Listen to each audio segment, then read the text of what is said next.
This video game is The Sims 3. I've actually spent a lot of time playing this game. This is my review of the game. I've played 200 hours of this game, and obviously, I had the earlier versions of The Sims and The Sims 2. So basically, what you do is you build, you design a house, or you move into a house. You can decide what furniture goes in and entertainment, and you can decorate it. And I believe you can have six people living in a house, and it includes adults and children. And you have to find that these people jobs. They will go to work, and they will go to sleep, and they will exercise, and you have to pretty much keep them happy. So you have different traits for each person, each character, and you can interact with other characters. You can make phone calls. You can order food. Uh, you can cook in the kitchen, and you can clean, and you can repair things. There's a lot of things to do. There are goals for each person. For example, a rock star starts out not understanding anything about music, and you will have to buy a guitar, and that person will have to practice. They'll have to read books about music.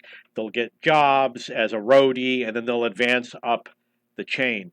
It's a really cool game if you like designing houses and interiors. I actually wanted to be an architect. That's what I first went to school for. If you like doing that, if you like a little bit of landscaping, if you like interacting with people, one character interacting with another character, then you're going to like this game. The game is very cute. It has cute sound effects, and the way they interact with each other, all the animation is really cute also. I do not own Sims 4, but I do understand that the graphics are better. There is a very large supply of downloadable content that you can get, such as pets or different buildings like a nightclub or a beach house. They got all sorts of things that you can get. There's also downloadable characters. For example, you can go on the internet and they have websites filled with all sorts of people that were created by players. And it even includes celebrities. So they look really good, and the interaction is really good. It's fun to play. If you like games where you interact with other people, now keep in mind they are AI characters, and you can switch to different characters. For example, you could have 20 people that you control in the game, and you switch between them and try to have different interactions with them. It's a really fun game. I definitely recommend it. When these games come out, they're a little bit expensive. They might be upwards of $50. I think that the game is worth it for the amount of time you put into it. The problem with the game is that once you learn how to play, you get them a job, you earn more money. Once you figure it out, you can advance them very quickly. Like, I could have six characters get to the highest level very quickly because I know everything they need to do to get to the highest job level. And then once you get there, it's like it was too easy. You know what I mean? It comes to a point where you master the game and it becomes a little bit too easy. And some of the interactions that you would like to do, you might not be able to do. Although there's a lot of great things, there's a lot of cute things that you can do in this game that you would be surprised about. The way the characters behave, for example, the way they get angry at each other. The characters have different traits. Like one of them might uh, be messy, one of them might be a workaholic, etc. It is a fun game. I definitely recommend it. There are other sim type games out there. There's one game that I played where you have an apartment and like different people come in and they're interested in renting a room with you or something like that. It was a game I played a long time ago, and it was designed to be like a dating game where you, like, if you're playing the male, you would try to get a woman to move in or something like that.